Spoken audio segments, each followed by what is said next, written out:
joie qui fait trembler l'enfer aussi. Les enfants, je peux entendre un cri de joie? Ouais. Alléluia. Bonjour à tous, bonjour à toute la famille d'Unami, j'espère que vous allez bien. Bienvenue à ce culte de famille où tous ensemble, en famille, la famille d'Unamis, on célèbre Dieu. Amen. Vous qui nous rejoignez chez vous aussi, emmenez les enfants.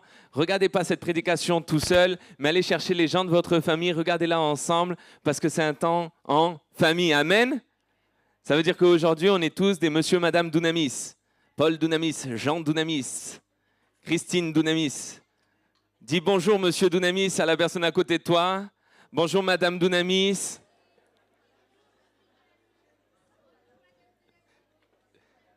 C'est notre nouveau nom de famille. Amen. Alléluia. Les enfants, vous allez bien? Non, j'ai rien entendu. Les enfants, vous allez bien? Et pourquoi j'ai entendu que les enfants de devant? Moi, je parlais à tous les enfants, hein, de 7 à 77 ans. Amen. Parce qu'on est tous enfants de Dieu. Alléluia. Alors, les enfants, vous allez bien? Ah, alléluia. On est tous des enfants de Dieu. Waouh! Des enfants du roi des rois. Des enfants de roi. Les enfants, comment on appelle un enfant de roi? Un royaume? Non, bien tenté, non. Comment on appelle un enfant de roi? Ouais. Un ange, dommage, non, mais bien tenté. Vous savez pas? Les adultes, comment on appelle un enfant de roi? Un prince. Et une fille de roi? Une princesse. Waouh! Alors attendez. Ça veut dire que si vous êtes des enfants de roi, si on est des enfants de roi, on est quoi, nous? Des princesses et des princes. Waouh! Tu as le droit de dire à ta voisine, à ton voisin, je suis une princesse, je suis un prince. Toi aussi, tu as le droit de dire à ton voisin, je suis un prince, je suis une princesse. Si c'est à ton mari que tu as dit, je suis une princesse, rajoute, il est temps que tu me traites comme telle. Amen.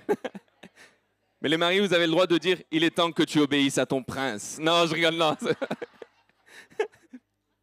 Alléluia, j'espère que vous allez tous bien. C'est une joie vraiment pour moi de célébrer ce culte de famille. Amen. Et j'aimerais commencer mon message avec une question. Là, on entre dans les choses sérieuses. J'aimerais commencer mon message avec une question très importante. Une question que j'espère vous vous êtes tous déjà posée au moins une fois dans votre vie. Une question que je qualifierais presque d'existentielle. Est-ce que vous préférez McDonald's ou Burger King? Attendez, on va faire ça doucement, les enfants. Alors, déjà, avec Princesse, on présente nos humbles excuses à tous les parents qui avaient prévu de faire manger des brocolis à midi aux enfants. Je pense que ça va être plus compliqué à partir de ce point du message. Ok, je vous cache pas la vérité. Alors, vous préférez quoi, vous les enfants, c'est quoi? Ok, doucement, m'agressez pas. J'ai rien dit de méchant. Les adultes, vous préférez quoi, vous? Ah, Burger King, quand même, je pensais pas, hein, mais... Soit ils sont plus motivés, ceux qui aiment Burger King, ou... Ok. Alors, ceux qui aiment Burger King, ça veut dire que le jour où vous avez faim, est-ce que vous allez aller au McDonald's si vous avez faim? Non, vous allez aller au Burger King. Eh ben, t'es en train d'éclater mon message, toi. Et à choisir, entre les brocolis ou Burger King, vous prenez quoi? Ah ouais. Non, une question toute simple et toute bête pour dire quoi? C'est normal que du coup, quand on a faim, on va aller vers ce qui nous plaît le plus. Tout de suite, si j'ai faim, si je suis plutôt dans la team Burger King, alors je vais aller au Burger King. Si j'ai faim et que je suis dans la team McDonald's, je vais tout de suite aller au McDonald's. Et combien de fois, alors qu'on avait vraiment faim, peut-être ce qui aurait été le mieux pour nous, c'était de manger un bon plat de brocoli avec... etc. C'était ce qui était le mieux pour notre corps, pour notre santé, mais on va au Burger King. Alors que le mieux pour notre corps, ça aurait été de manger ça. Pourquoi? Parce qu'on est toujours guidé par ce qu'on aime le plus. Ce qu'on aime vraiment, ce qu'on aime le plus, ça nous guide. En réalité, le corps suit toujours le cœur. Ce que tu as dans ton cœur, ce que tu aimes dans ton cœur, c'est ce qui va déterminer tes choix. C'est ce qui va déterminer beaucoup de tes choix. C'est ce qui va déterminer ta vie. C'est ce qui va déterminer là où tu vas aller. Ça dépend de ce que tu aimes le plus au fond de toi. Par exemple, est-ce que tu préfères faire du sport ou regarder la télé? Les adultes, vous avez le droit de répondre, hein? Alors attendez les enfants. Les enfants, je suis curieux d'entendre les adultes sur ce sujet. Alors, qui préfère le sport, qui préfère la télé? Télé, voilà, il y a des gens honnêtes, merci. Ceux qui disent le sport, vous m'énervez. Non, je rigole, non, je le sens. Mais c'est plus facile, moi, j'avoue que pour moi, là, on va prendre mon cas. C'est plus facile pour moi d'aller faire la télé parce que j'aime ça, parce que c'est plus agréable, qu'aller faire du sport, c'est plus dur pour moi, parce que j'aime moins le sport, vous voyez? Et mon corps va plus facilement suivre ce que j'aime. Et trop souvent, on suit réellement ce qu'on aime. C'est pour ça qu'il faut faire attention à ce qu'on aime. Ce qui est très important, c'est qu'est-ce qu'il y a dans ton cœur? Qu'est-ce qu'il y a dans ton cœur? Parce que ce qu'il y a dans ton cœur va déterminer beaucoup de tes choix. Ce qui compte vraiment pour toi. La Bible dit, là où est ton trésor, là aussi est ton cœur. Où est ton cœur? Qu'est-ce qu'il y a dans ton cœur? Moi, je vais vous dire une chose, les enfants, tout le monde. La chose la plus importante, c'est de garder Dieu dans son cœur. Si vous devez retenir qu'une seule chose aujourd'hui, les enfants, retenez celle-ci. Gardez toujours Dieu dans votre cœur. Gardez toujours sa parole dans votre cœur, la Bible dans votre cœur. Un jour, des gens vont dire à Jésus, c'est quoi le plus grand de tous les commandements, le plus important de tous les commandements? Et il va dire, tu aimeras le Seigneur ton Dieu de tout ton cœur. La chose la plus importante, c'est votre cœur. C'est ce qu'il y a dans votre cœur. Parce que s'il y a les paroles dans votre cœur, s'il y a les paroles de Dieu dans votre cœur, alors de ce cœur va jaillir la vie. Une vie pleine de paix, pleine de joie, pleine d'abondance, pleine de tranquillité. Pour chacun d'entre nous, si tu gardes ton cœur, alors de ton cœur va jaillir pour ton couple, pour tes enfants, pour ta famille, pour tes projets, pour ton travail, la paix, la joie de Christ, l'amour de Christ. Amen. C'est pour ça que la Bible nous invite à une chose, c'est à veiller sur notre cœur. Parce que de notre cœur dépend tout le reste. C'est un petit peu comme la télécommande de notre vie. Vous voyez? La télécommande pour la télé. Qui c'est qui garde la télécommande dans votre famille? C'est vous? Ah, j'aimerais bien voir vos parents. Non.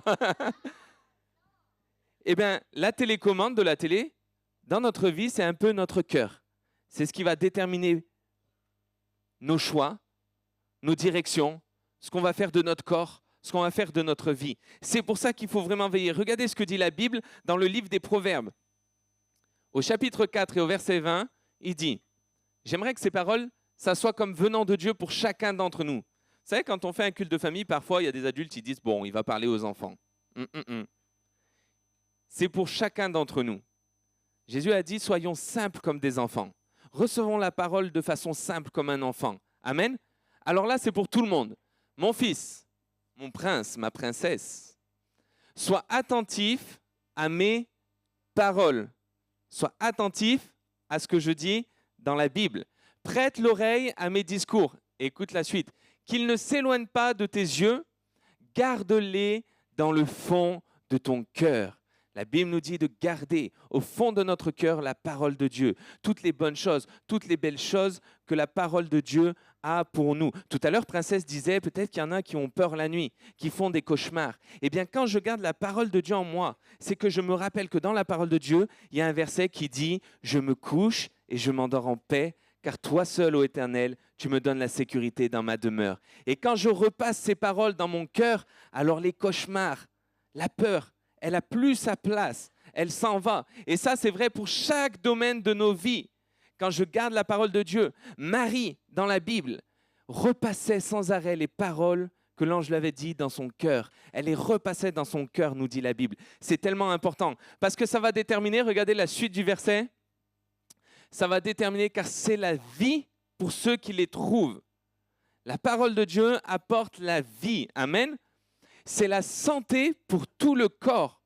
La parole de Dieu et l'état de ton cœur va avoir un impact sur tout ton corps.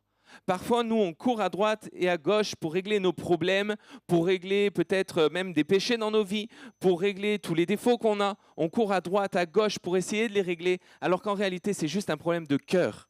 Qu'est-ce qu'il y a dans notre cœur?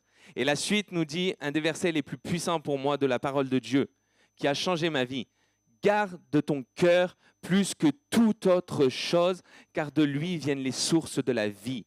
Garde ton cœur plus que toute autre chose, parce que de lui viennent les sources de la vie. Ça veut dire que je dois faire attention à quoi en premier dans ma vie, les enfants? Le cœur. Les adultes, je dois faire attention à quoi en premier dans ma vie? Le cœur. Le cœur. Je dois protéger mon cœur. Combien de fois on court à droite, à gauche, derrière des responsabilités, derrière des rôles, derrière des tâches à accomplir, derrière peut-être même parfois des rêves, et on oublie l'état de notre cœur. Il faut prendre soin de notre cœur. Pourquoi? Parce que de notre cœur viennent les sources de la vie. Amen. Alors si mon cœur est rempli de l'amour de Dieu, de la parole de Dieu, de la présence de Dieu, ces sources de vie, ça va être une source de vie, de joie, d'amour dans ma famille, ça va être la fête, on va rigoler, etc., etc.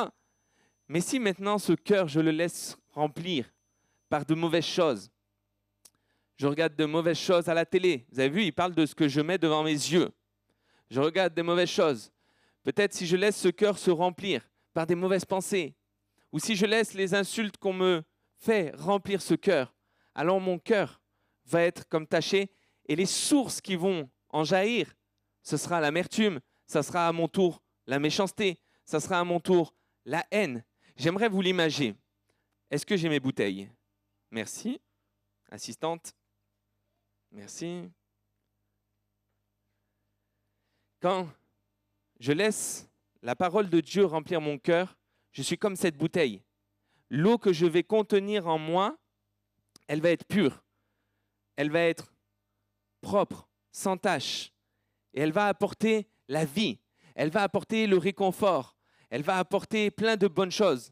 Mais si mon cœur se laisse remplir par des choses mauvaises, alors je serai plutôt comme cette bouteille, remplie de colère, remplie de tristesse.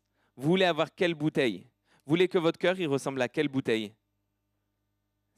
Celle de gauche? Celle-là?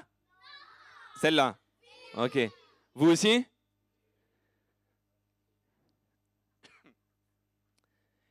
Il faut qu'on veille sur notre cœur. Si on laisse notre cœur se remplir de mauvaises choses, si on laisse notre cœur se remplir de colère, de la jalousie, alors au bout d'un moment, on va avoir un cœur qui ne pourra plus désaltérer, qui ne pourra plus apporter le bien autour de lui, qui sera incapable de se réjouir, incapable d'être dans la paix, incapable d'être dans l'amour, parce qu'il aura été rempli de mauvaises choses. Mais Dieu veut que nous ayons un cœur pur. Et c'est pour ça qu'il est venu pour nous sur la croix, pour que vous ayez un cœur pur, les enfants. Les enfants, vous avez un cœur pur. Amen. Vous avez le droit de dire Amen. Hein? Amen. Vous savez, là, j'aimerais parler plus aux parents et aux adultes, à tous ceux qui sont là. Nous avons en charge de garder notre cœur, mais aussi celui de nos enfants. Et de base, ces deux bouteilles, elles sont exactement pareilles. Elles sont exactement, c'est les mêmes. Je les ai pris dans le même pack d'eau. La seule différence, c'est qu'elles ne sont pas remplies par la même chose. Et il faut qu'on veille à ce qui va remplir la bouteille de notre enfant, le cœur de notre enfant. Vous savez, la Bible dit, attention, malheur à l'homme qui ferait du mal à un enfant. Malheur à l'homme qui ferait du mal au moindre des petits-enfants. Et tout de suite, nous, on imagine des choses horribles, très graves, des violences, etc. Mais moi, je pense que c'est même pour les choses plus subtiles, pour toutes les paroles dévalorisantes qu'on pourrait dire. Attention aux paroles qu'on prononce sur nos enfants. Attention aux choses. Si un jour il vient avec une mauvaise note et que je lui dis « mais tu n'arriveras jamais à rien. Tu es incapable de comprendre. Mais pourquoi tu n'es pas comme ta sœur? Et pourquoi tu n'es pas comme ton frère ?» Si on dit des phrases à nos enfants du genre « attention, je trouve que tu es un peu en train de prendre du poids, hein, etc. » Et avec des phrases cassantes, tout le temps rabaissantes. Ou alors, est-ce qu'on préfère valoriser nos enfants et les arroser de paroles de bénédiction? Et s'ils reviennent avec une mauvaise note à la maison, dire écoute, on va travailler ensemble, tu peux y arriver, tu as les capacités d'y arriver, je crois en toi, je crois en toi. Et valoriser nos enfants, alors on remplira leur cœur de bonnes choses. On remplira leur cœur d'une eau pure. J'aime tellement ce verset que je me repasse tous les matins dans mon cœur. Dans le psaume 144, il est dit « Nos fils sont comme des plantes qui croissent. Et nos filles sont comme les colonnes sculptées qui font l'ornement des palais. Une plante doit être arrosée et on ne l'arrose jamais pour la rabaisser. On l'arrose pour l'élever. On doit toujours arroser nos fils avec des paroles valorisantes pour élever nos fils, pour qu'ils atteignent les sommets peut-être que nous n'avons pas atteints. Et nos filles, comme les colonnes sculptées, que nos mots viennent sculpter nos filles, en faire des femmes comme des colonnes sculptées fortes et belles. Amen. Et non pas cassées avec des paroles dévalorisantes. Faisons attention à ce qu'ils rendent, à ce que nos enfants regardent avec les écrans, avec la télé. Et les enfants, quand papa, maman disent « Non, regarde pas ce dessin animé. Non, regarde pas ça. » Ils ne le font pas parce qu'ils sont comme ça dans leur cœur. Ils le font parce qu'ils veulent préserver votre cœur. Ils le font parce qu'ils ont envie de protéger votre cœur. Ils le font parce qu'ils veulent que vous ayez toujours ce cœur pur que vous avez. Amen. Amen les parents, j'espère que c'est pour ça que vous le faites. Amen. Et que ce n'est pas juste parce que vous n'avez pas envie de payer l'abonnement Netflix. Pour les ados, les pré-ados, mais même aussi pour les jeunes, faire attention à son cœur, c'est aussi se garder de qui a accès à notre cœur. Qui a accès à notre cœur? Je ne donne pas accès à n'importe qui à mon cœur. Le monde voudrait nous faire croire que très rapidement, on peut donner accès à n'importe qui, un amoureux, une amoureuse.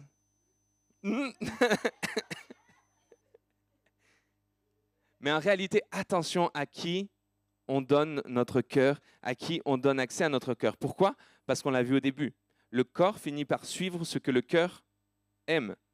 Attention à qui a accès à notre cœur. Veille sur ton cœur. Ne donne pas accès à n'importe qui à ton cœur. Amen. Protégeons notre cœur. Alléluia. C'est tellement important. Mais malheureusement, j'ai une frustration en tant que père. C'est que je sais que même si moi, je donne toutes les paroles valorisantes à ma fille, à mon fils, même si je les valorise, même si je protège leur cœur de toutes mes forces, eh bien un jour, ils vont aller à l'école.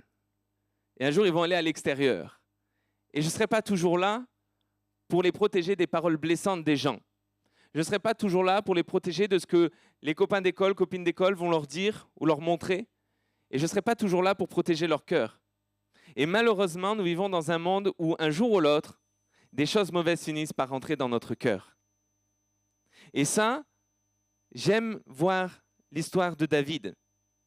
Ça, c'est une grande frustration pour moi, vous savez, en tant que parent. Je ne sais pas si vous aussi. Des fois, les parents, on a peur d'une chose, c'est pas de nous, mais c'est simplement de l'extérieur. Quand ils sont dehors, qu'est-ce qu'ils entendent, qu'est-ce qu'ils voient? Et un jour, Dieu m'a dit, écoute, Maxime, tu ne pourras pas toujours protéger tes filles et ton fils. Tu ne pourras pas toujours les protéger de ce que les gens vont leur dire ou leur faire.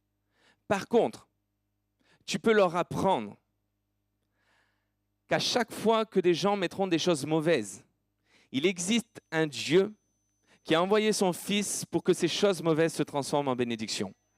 À chaque fois que des hommes ou des femmes viendront pour faire du mal à tes enfants, tu peux leur apprendre qu'il existe un Dieu qui prend leur défense. Et que quand toi, tu n'es pas là, Dieu, lui, est là avec eux en tout temps. Alléluia. Vous savez, j'aime tellement l'histoire de David. David, il nous apprend tellement de choses. Vous le voyez un peu à l'école du dimanche aussi, David, aux Kids. Oui, il fait de la danse pour adorer Dieu. Il loue pour adorer Dieu. Amen. Et David, vous savez, c'était un homme qu'on disait, il avait le cœur de Dieu. Un homme selon le cœur de Dieu. Waouh! Ça veut dire qu'il était sage et qu'il n'avait jamais fait de bêtises. Jamais, jamais. Hein? Eh bien, en fait, si. Ça lui était arrivé aussi. Et parfois, David n'a pas veillé sur ce qu'il regardait et il a laissé rentrer des choses dans son cœur. Des choses mauvaises. Vous connaissez l'histoire, les adultes, je ne vais pas aller dans le détail pour nos enfants. Il a laissé rentrer des choses mauvaises dans sa vie et son corps a fini par suivre. Et malheureusement, il a connu un moment où sa vie était remplie d'amertume, où sa vie était remplie de tristesse, de douleur, de souffrance, etc., etc. Et dans ce moment terrible, il va composer ce psaume 51, un psaume magnifique de repentance, dans lequel il va dire « Je sais que dès le début, je suis né dans le péché. Et même sans le vouloir, le péché est venu habiter en moi. » Mais ensuite, il va dire « Ô Dieu, crée en moi un cœur pur.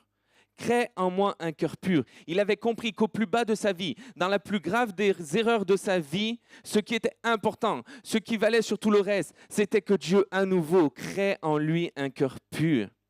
Et il rajoute à la fin de ce psaume, ô Dieu, tu ne dédaignes pas un cœur brisé et un cœur meurtri. Ça veut dire, il dit Dieu, quand quelqu'un a un cœur meurtri, blessé, toi tu veux prendre soin de lui.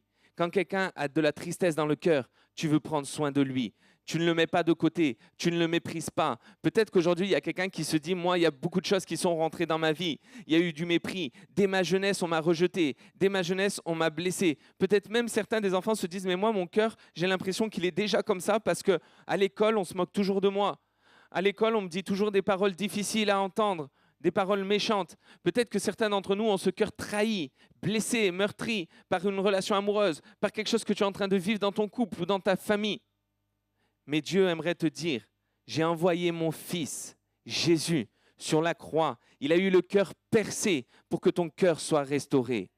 Je ne méprise pas ton cœur, je veux soigner ton cœur. Je veux guérir ton cœur. Pendant longtemps dans ma vie, j'ai considéré Jésus mon sauveur qui a pardonné mes péchés. Et j'avançais comme ça. Et je luttais contre des péchés dans ma vie. Je luttais contre des choses que je voulais arrêter dans ma vie. Et je n'avais jamais compris qu'en réalité, si je n'étais pas délivré, ce n'était pas parce que j'avais mal compris que Jésus était mon sauveur. C'est parce que j'avais mal compris que Jésus avait payé pour mon cœur et qu'il voulait restaurer mon cœur et que j'avais au fond de moi un cœur blessé. Jésus, quand il est venu sur la terre, la première chose qu'il a dit, ce n'est pas « L'Esprit du Seigneur est sur moi, il m'a envoyé sur terre pour punir les méchants, pour mettre en prison les méchants, pour condamner les méchants, pour que vous arrêtiez un peu toutes vos bêtises.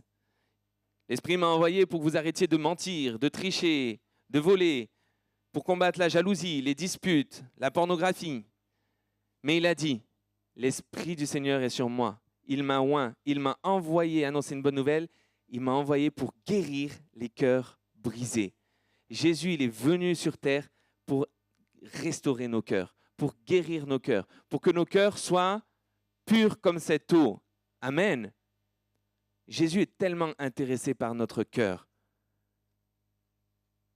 Et vous savez, parfois, nous, on regarde quelqu'un et très vite, on dit, on juge les gens à ce qu'ils font. On va regarder quelqu'un, on va dire, mais cette personne, oh là là, elle est terrible, elle est jalouse, elle est médisante, elle est comme ceci, il y a un truc bizarre, elle est toujours méchante, elle est toujours négative. Oh là là, mais elle critique tout le temps, elle est pénible. Oh là là, mais ce jeune, tu sais que ce jeune, il a harcelé des gens à l'école. Non, mais il est terrible, il a un cœur sombre, oh mon pauvre. Et parfois, nous, on voit qu'aux apparences. Et on ne voit pas le cœur qu'il y a derrière. On ne voit pas le cœur qui se cache derrière. Mais moi, j'aimerais dire que Jésus voit au-delà des apparences. Il voit au-delà de tout. Peut-être qu'aujourd'hui, tu es là et que tu culpabilises beaucoup. Tu vois des choses dans ta vie et tu te dis, mais moi, je culpabilise énormément parce que j'ai fait beaucoup de choix mauvais, d'erreurs mauvaises, etc. J'aimerais te dire vraiment que Dieu voit au-delà des apparences. Peut-être qu'aux yeux des hommes, tu es une mauvaise mère, un mauvais père, un mauvais grand frère, un mauvais ami, un mauvais je ne sais pas quoi, un mauvais ceci, un mauvais cela. Mais Dieu regarde au-delà des apparences. J'aimerais qu'on aille plus loin dans cette petite expérience, les enfants. Vous êtes d'accord? Oui. J'en ai perdu un déjà. Apporte-moi des vers, s'il te plaît, Lucienne. Est-ce que j'ai des enfants courageux? Est-ce que j'ai un enfant courageux ici, s'il vous plaît? Sinon, qui veut y aller? Ok, vas-y, viens. Et le garçon, on fait un gars et une fille. Viens. Ou toi, viens. C'est bon? Ok. Allez. Vous êtes courageux, hein? On peut les applaudir? Ok. Vous êtes sûr que vous êtes courageux, hein?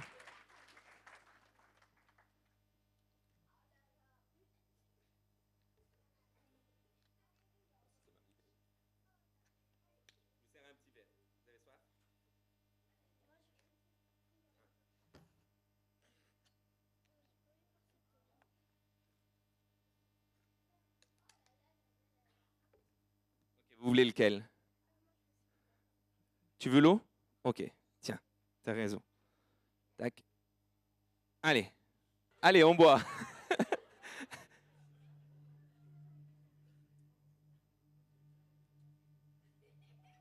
Il est bon? Tu l'aimes bien, l'eau? Elle est bonne ou pas? C'est vrai, ça? Bon, je pense que Bichette, elle veut pas. T'es sûr qu'elle est bonne? Regoute alors, vas-y, bois. T'hésites? T'es sûr que c'est bon? C'est salé. C'est quoi? C'est salé. Ah, bon, c'est pas bon, l'eau salée. T'aimes l'eau salée, toi? Et toi, c'est bon ou pas? Il reboit. Je ne lui ai pas demandé de reboire, hein? Tu aimes bien? Oui, allez, avoue, t'aimes bien. On va pas te perdre, ça va? En réalité, cette eau que tout le monde trouvait pure, elle était comment? Elle était salée. Elle était amère. Et cette eau que tout le monde depuis le début a trouvée moche et vraiment pas belle et que personne ne voulait boire, elle était comment? Elle était bonne. C'est bon, je peux te le reprendre. Tu veux le finir ou? Non. Merci les enfants, on peut les applaudir.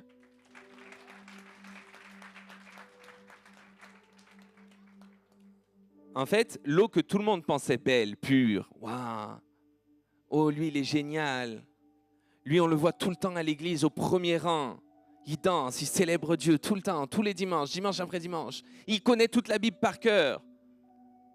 Mais en fait, au fond, Dieu discerne derrière les apparences et il voit un cœur qui est peut-être rempli d'amertume. Et derrière un aspect religieux, il peut voir un homme, une femme remplie d'amertume. Et à l'inverse, parfois, on a quelqu'un qu'on voit et qui dit « Oula, je ne miserai pas sur lui, je ne miserai pas sur elle. Oula, il ne fait jamais rien de bien. » À l'église, on le voit, il s'assoit au fond, il ne bouge pas, il reste inerte. On ne miserait pas sur lui. Et pourtant, Dieu voit au-delà des apparences. Regarde ce que la Bible dit à David. Je ne sais plus quel chapitre, 16, 1 Samuel 16. L'Éternel dit à Samuel, ne prends point garde à son apparence et à la hauteur de sa taille, car je l'ai rejeté. L'Éternel ne considère pas ce que l'homme considère. L'homme regarde à ce qui frappe les yeux, mais l'Éternel, lui, regarde au cœur. Tu peux acclamer Dieu pour ça. Tu peux acclamer Dieu pour ça. Parce que ça veut dire que derrière toutes tes lacunes d'homme, de femme, derrière toutes tes lacunes en tant que mère, en tant que père, derrière toutes ces fois où toi tu t'es dit mais je suis un mauvais père, je suis une mauvaise mère, je ne suis pas assez présente pour mes enfants, je ne suis pas assez ceci, à travers toutes les fois où peut-être tu t'es dit je ne suis pas un bon grand frère, une bonne grande sœur, je ne sers pas comme je devrais servir à l'église, je ne suis pas comme les autres, je ne suis pas aussi zélé que les autres, je ne suis pas aussi fort que les autres. Derrière toutes ces fois où tu t'es dit ça, il y avait un Dieu qui regardait à ton cœur et qui te disait, moi je te qualifie. Moi je t'aime pour ton cœur. Je sais qu'au fond de toi il y a un cœur de père. Je sais qu'au fond de toi il y a un cœur de mère qui aime ses enfants. Je sais qu'au fond de toi il y a un cœur d'enfant qui veut être sage. Derrière toutes les fois où tu as fait des bêtises, toutes les fois où on t'a dit, tu fais trop de bêtises. On vous le dit des fois? Toutes les fois où on t'a dit, tu fais trop de bêtises. Il faut arrêter de faire des bêtises. Mais derrière tout ça, Dieu, lui, il regarde continuellement à ton cœur. Il regarde toujours ton cœur. Il ne regarde même pas les bêtises, il regarde ton cœur. Lui, ce qu'il veut, c'est guérir notre cœur. Derrière tout ce qu'on fait, derrière nos plus grandes victoires et nos plus grands échecs, Dieu, lui, ça ne l'intéresse pas. Il regarde au cœur. Tu peux venir avec ta fierté devant Dieu. J'ai accompli ça, je suis ça, je suis ça. Ça ne m'intéresse pas. Moi, j'ai créé le monde en 7 jours. Ce qui m'intéresse, c'est ton cœur, l'état de ton cœur. Ce que je veux, c'est que tu me laisses la place dans ton cœur. Toute la place. L'alpha, l'oméga, le début, la fin, le commencement, la fin, toute la place dans mon cœur. Parce que si tu laisses la place à Dieu dans ton cœur, alors il va faire jaillir la vie. Alors les choses peut-être mauvaises que les hommes voient vont se transformer en bon, vont se transformer en bénédiction. Alors que les hommes voyaient quelqu'un sur qui on ne peut pas miser du jour au lendemain, Dieu t'utilise pour être comme David, un roi. Samuel, il voyait les grands frères de David. Et les grands frères de David, ils étaient tous plus grands et plus forts que lui. Ils étaient costauds, forts. Et David, lui, c'était le petit berger, de côté. Mais Dieu il va dire, moi, je ne regarde pas la taille. Moi, je regarde au cœur. Peut-être qu'à côté de toi, tu as un frère qui est plus grand et que tout le monde regarde. Tout le monde voit que ton frère. Tout le monde voit que ta sœur parce qu'elle est géniale, elle emmène les bonnes notes, elle est la plus forte, etc. Et tu as l'impression de toujours passer inaperçu dans la pièce. Mais Dieu regarde au cœur. Est-ce qu'on peut se mettre debout un instant, les amis?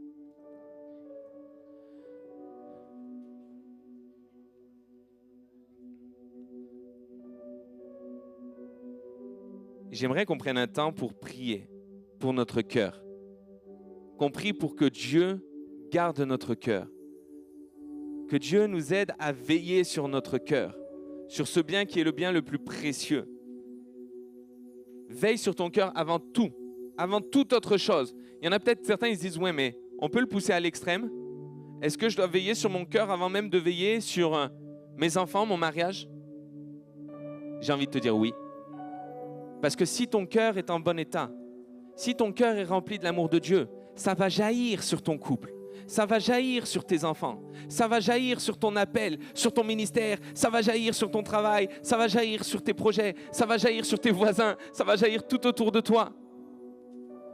Jésus a dit, celui qui vient à moi et qui boit, des eaux, des fleuves couleront de lui, jailliront jusque dans la vie éternelle. Et la Bible nous dit qu'il disait ça de l'Esprit qui devait venir. Dieu nous a laissé le Saint-Esprit.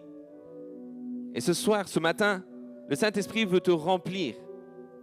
Il veut venir comme un jet d'eau puissant. Tu sais, dans la bouteille sale, si d'un seul coup on avait mis un jet d'eau très puissant à l'intérieur, petit à petit, tout ce qui est sale serait sorti et aurait laissé place à nouveau à de l'eau pure. C'est ce que veut faire le Saint-Esprit. Venir nettoyer, venir te remplir, enlever les choses mauvaises et à la place mettre sa paix, sa joie, son amour. Est-ce qu'on peut fermer les yeux un instant?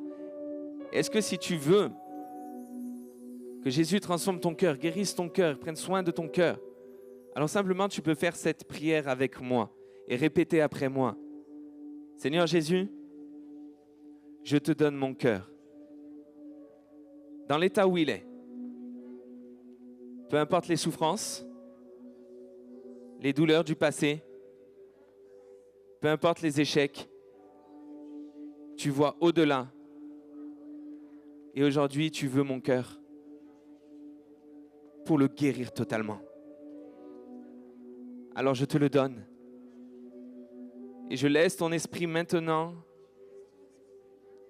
le remplir de ta joie, le remplir de ton amour, le remplir de ta paix et enlever de mon cœur toute amertume, toute tristesse, toute peine, toute douleur, toute ténèbre.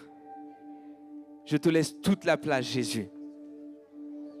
Aide-moi chaque jour à veiller sur mon cœur et sur le cœur de ma famille. Viens au secours de mes faiblesses, au secours de mes fragilités et glorifie ton nom dans ma vie. Et tous ensemble, on dit Amen. Et est-ce qu'on peut acclamer le roi des rois? Est-ce qu'on peut pousser un cri de joie pour Jésus?